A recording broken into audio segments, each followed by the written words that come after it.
Aaron Brooks locks in, still rounding through this one. The 16-year-old Mikey Madonna taking the #1 position on the Challenger Series ranks. The journey for qualification continues as the WSL Challenger Series hits Sydney's northern beaches, the second stop of the 2024 season.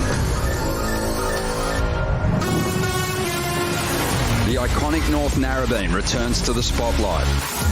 Grinding left-handers and rippable alley rights provide the perfect canvas for surfing's future stars. Wow, that was squared up. And hangs on for the finish. Competitors converge with a singular ambition to inch closer to the coveted championship tour. This is what you've trained for. These are the situations that you think of when you go to sleep at night. Come on! You had to be on your game or you were done in 30 minutes. For these hopeful surfers, the pursuit continues here at the GWM Sydney Surf Pro, presented by Bonsoy.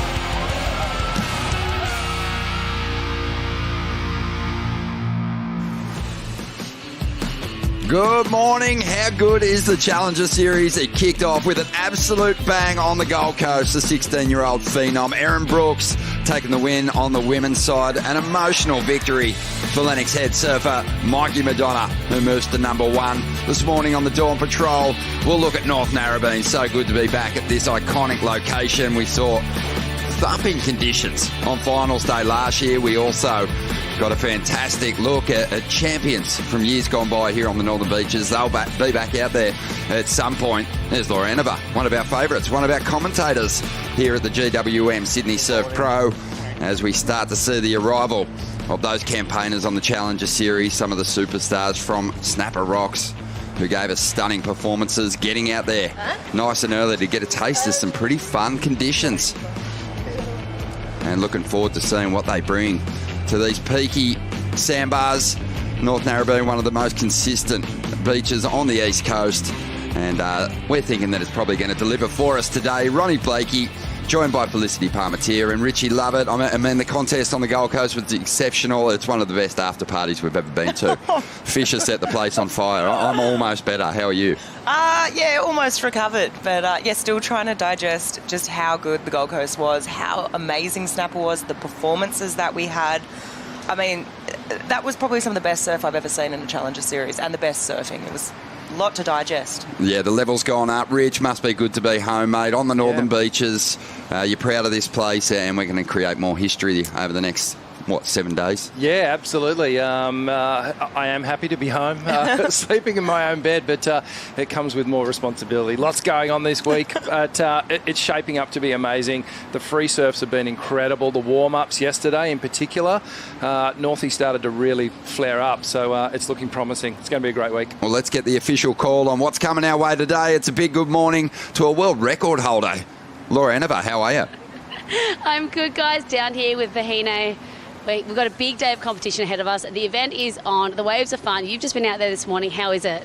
It's super fun out there. It's like perfect left coming through. Like with the current of the river, it's like creating this like really open, like multiple turns, and it's like really cool out there. We love to see it. We love to see a left on tour as well. North Narrabeen, my home break and my favourite wave in the world. I'm glad that you're liking it as well. We've got a big day ahead of us. We've got to go into the men's round of 80 first, into the women's round of 48. A full day. Vahine, what are you looking for out there, and what is so great about being back in Narrabeen? Yeah, being back in Narrabeen, it's like probably the only like main left on the whole Challenger, so it's like nice to see everybody go left and do different turns and different airs, and so it's just really exciting. Amazing. Good luck this week. And let's get back to it, guys. We've got a big day of competition, day one. Thanks, Law. Looking forward to chatting throughout the day. So we are going to get into the opening rounds for the men and the women, and we know that there's no second chances on the Challenger Series, Rick. No finding your way in a seeding round. You got to perform, otherwise you're out. Yep, 30 minutes. That's it. It's time. It's go time. You know, it's amazing. There's so much lead up to that 30 minutes. You know, the preparation that goes into it, the warm-up surfs, which board am I going to ride? Is the body feeling fit and ready to go? Is the mind feeling ready to go? That's the important thing. So, I'm psyched. Can't wait. Let's do this. Yeah, Felicity, have you been looking at the Surfline forecast closely? Yeah, I had a little look this morning, a little peekaboo with Rich. Obviously, I'm spun around here. I'm on the East Coast now. I'm used to reading a West Coast forecast, so I needed some help from Rich. Uncle Rich gave me a helping hand. How's it looking? It's looking promising. I think a week ago it was looking so-so, and it just keeps looking better and better. Let's get into it. Yeah, so the forecast is actually looking great. So fun size, east-southeast with a little underlying south swell here. But on the east coast, we want the east swell. And in particular at Narrabeen here, anything out of the east with a little touch of north in it, that's when the lefts start to really open up. Today's going to be great, consistent all day long. And then we've got another swell pushing in through the week. We're going to have light and variable winds all week long, typically offshore in the morning, and then they'll swing around onshore. But let's have a closer look at today. Conditions in that 4 to 5 foot faces, head high. We're going to have a slight offshore this morning, light winds. It'll swing around a little bit more onshore this afternoon. And then looking ahead, Friday all the way through to Monday, you can see it starts to check up on Saturday. Sunday's looking amazing, actually. And then Monday's looking really good as well. So there's going to be no shortage of swell. It's going to be super fun, really contestable. The interval isn't that big, so there's going to be a lot of waves. Judges are going to have their work cut out for them. And so are the cameramen. Yeah, it's cool though, because you do have some options out there. This time last year we were watching surfers attack car park rights at different stages on the lefts, and then there's alley rights as well. So, you know, in a heat with 4 surfs in the water fleet, you can find some space and chase numbers down. Yeah, I think so. There's definitely a lot of space out there. It's a big playing field, but I think what you were saying, it depends on that swell direction as to where you're going to sit in the lineup. One thing that I love, and Vahine already mentioned that, is there's not that many lefts on the Challenger Series Tour, and this is predominantly a left, and I can't wait to see lots of surfers surf that way, and just see some different types of surfing. It's going to be good. Let's have a look at the Challenger Series schedule now that we know it's super challenging. Let's say that. We know it's hard, but we've just come from the Gold Coast, now onto a left. It is a big Australian leg, especially if you were relegated from the Championship Tour, but from there it's over to South Africa. Yeah, absolutely. I don't think the surfers really mind hanging out in Oz. We've got great conditions, great waves over here. So, big tick on the Goldie. We're now here at Sydney, and then we're off to Bolito, which is, again, predominantly a right-hander, but Bolito does get really, really fun and contestable. It can be big barrels, little, short beaches, plenty of airs. And then we go to the US Open of Surfing, the Mecca, Surf Town, Surf City. Just an incredible location right next to the pier there. And then we head off to Portugal after that. Yeah, Portugal, beautiful long right-hander again, and good part of the world. And finishing off in Saquarema there in Brazil, where a lot of those spots are clinched. So, we're looking forward to an exciting Challenger Series. It's going to be awesome. Yeah, you count your top 4 results from that schedule. And obviously Aaron Brooks, Mikey Madonna, they're sitting pretty at the moment. Big wins on the Gold Coast. Yeah, they're doing well as best you could do at this point in the year. They've got the win. Now they need to maintain and just stay up there. You think about there's going to be 6 winners. Some of them might be repeat winners, but those winners get 10,000 points. So kind of have to stuff it up pretty bad to not make the tour.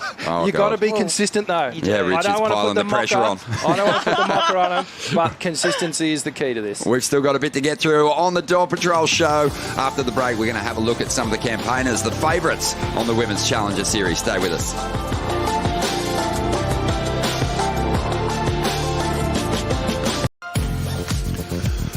Welcome back to Dawn Patrol. We're going to get competition underway on day 1 of the event window here at the GWM Sydney Surf Pro, presented by Bonsoy. But before we do, we want to have a talk about some of the favourites, some of the magic performances that we witnessed on the women's side up there at Stop 1 at Snapper Rocks. It was one for the books. Erin was on fire. That barrel, the 10-point ride, we had 2 10s for the first time on the Challenger Series. It was unbelievable. I feel like the performance just rose. I mean, obviously we saw Macy with that 10 first, and I think she actually surprised surprised herself, but she threaded that thing amazingly. But this woman right here, Erin, just absolutely blew us away with this 10-point ride. I honestly watched this and I thought it was a 20. I couldn't believe it. The barrel alone was a 10, and then she wasn't done yet. She just had more work to do after. But, I mean, I am worried for her competitors here because she said that her practice for snapper was Fiji. So warming up at cloud break on a left for a right-hand point break, and that's how she performed. She's coming to Narrabeen, where it's now a left. She must have been doing some ferocious bottom turns over in Fiji, because those backhand snaps were wild. But she was so impressive, Rich, because she really warmed towards finals day and then stole the show. She stole the moment on finals day. She really did own it. Mikey Madonna had the emotional victory, but the day was owned by Erin Brooks. Yeah, she was formidable on finals day in particular. She blew us away just with her, competitive savvy and maturity throughout the entire event. But the surfing as well, it's free, it's loose, it's connected. She just looks so comfortable on a board. Oh, man, she's scary. She's going to be real hard to beat. Yep, she sure is. And when you think about it, relegated surfers that came off the championship tour, they're so strong. Some of the most winning surfers we've ever had on the CT in that mix.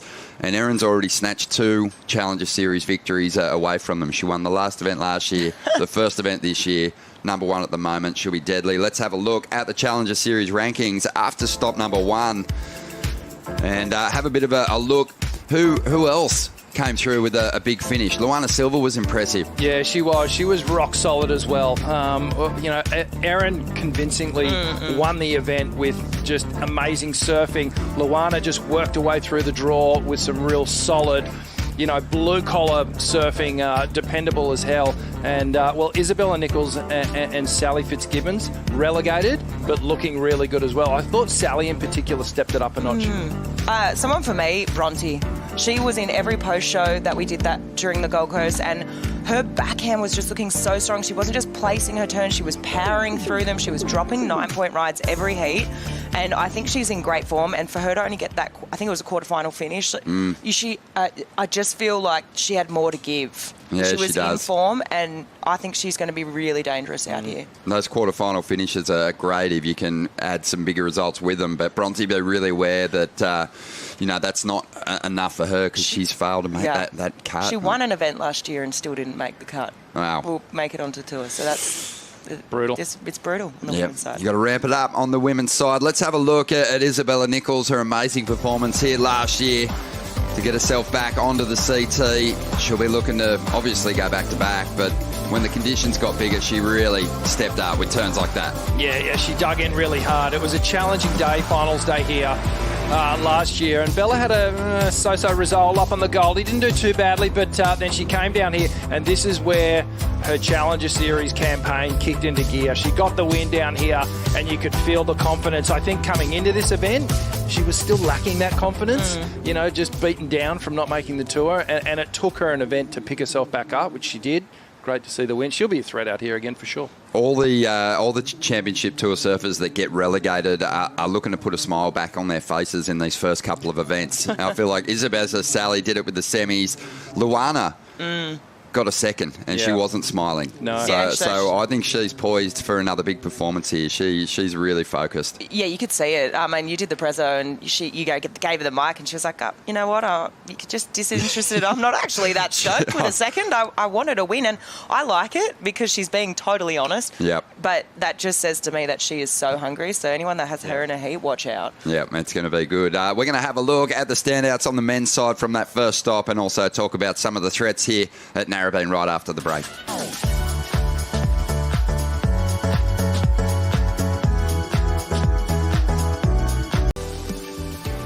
Welcome back to the show. Well, during that first stop of the Challenger Series, there was a lot of hype, a lot of buzz coming from surfers on the Championship Tour in particular, marvelling at the performance levels of our campaigning surfers on the Challenger Series. They really delivered at Snapper Rocks. We saw a lot of big numbers, a lot of excellent heat scores, and you get the feeling we're going to see a bit more this week. Oh, definitely. I think if that performance was anything to go by, they're just going to continue that down here. I mean, there were so many names that I was impressed by. Obviously, Mikey was incredible, but you'd look at, Sammy Pooper, who he was so good. For me, he was in form the whole event. Just couldn't obviously get the job done in the final, but yeah, power to Mikey because that was an incredible win. Yep. We talked about Aaron owning finals day, owning that moment on that slabbing wave behind the rock there at Snapper Rocks. Well, Mikey Madonna took the moment in the final, and no one saw it coming, Rich. Sammy Pupo was in a rare vein of form. He looked deadly, but it was awesome to see this young Australian step up. Yeah, no, this was a huge breakthrough result for Mikey Madonna, and he has been at it. He has been working so hard behind the scenes for so many years now, and you could just see it actually when he came in after the final. You could see it was such an emotional victory. But, I mean, this was rock-solid surfing all week long. This guy grew up on Point Breaks, and, he's down at Lennox there, just super consistent, and with big open-faced turns like this. He's so comfortable in the barrel. He said that he tries to emulate Mick, and you can really see that he's taken Mick's style and put it into a taller frame, and it's all there. But yeah, he'll be looking to back up. There he is there on screen. Great emotional moment. Ugly crier though. Yeah. It's not a pretty sort of cute crying face. It's. That was great. No, it was awesome. We love the emotion, and one of my favourite moments of the event actually was Mikey embracing his dad after claiming that victory. It was huge, and it's amazing to think that he hadn't been past a ninth place finish in a Challenger Series event. He was stoked when he broke through the quarters. And chatting to James Woods, his coach, at about 3 o'clock in the morning after the Fisher concert, and he said, mate, you're not going to beat Sammy doing the surfing that you've been doing through the earlier rounds here. Yeah. You've got to throw yourself into this one, and he did. He put it on the line and got that massive breakthrough result. We'll see if he can maintain his position at the top here after stop number 2. But let's have a look at the rankings. After that first event, Sammy Pupo again kicks off the year with a fantastic result.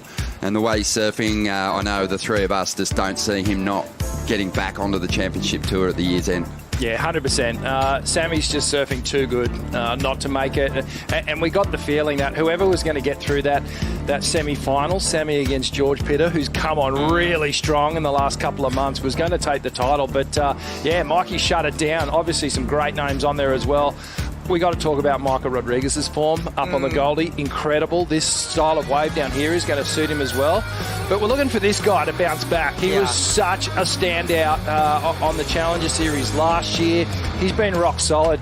I'm a little bit scared how he said, I'm super comfortable in the Challenger Series. I know. I want him to get comfortable on the Championship Tour, but he'll have no problem getting back there as well. He's surfing so good.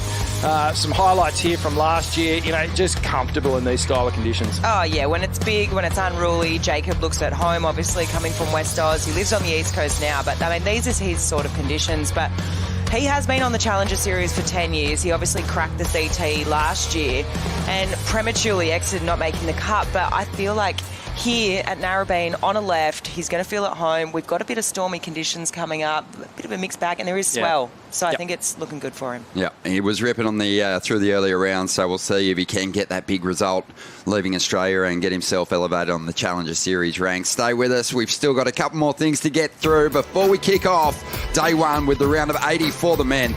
It's all coming up.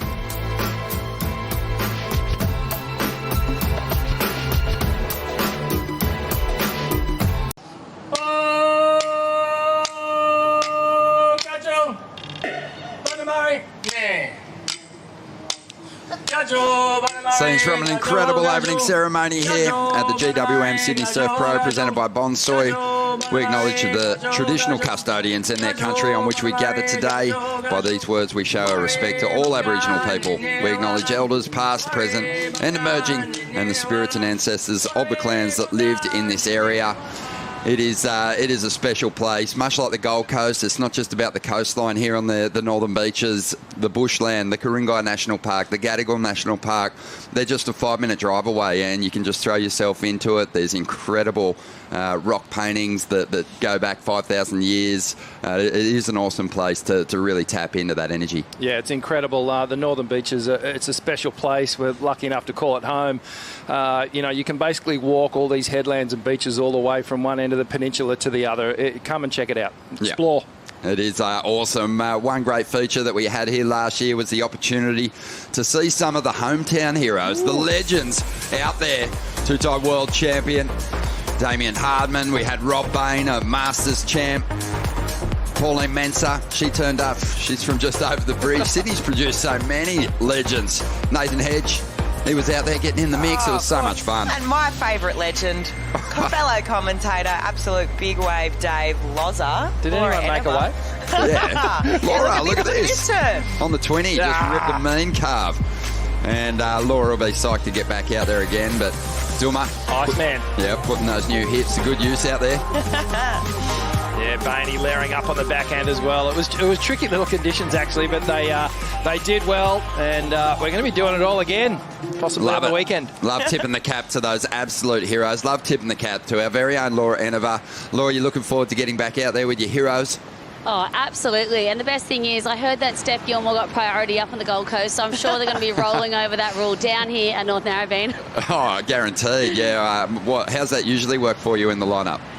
Nah, honestly, Hedgie was pretty nice last year. A couple of paddle battles with Duma, but it's so good being out there and looking at the swell forecast we have ahead. I think Saturday and Sunday are going to be so fun. We've got that east swell; it's going to pick up, so should be a great afternoon for everyone to get down here and cheer us all on. Well, you might even get to rip the cord on the inflation vest, Law.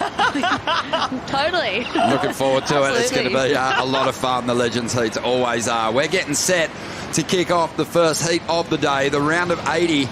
And what a lineup it is. Oscar Berry, who made the round before the quarters, up there at Snapper Rocks. He'll be up against Kai Odriozola from San Sebastian, who put in a good performance up there at Snapper. Winter Vincent competing at home on the Northern Beaches.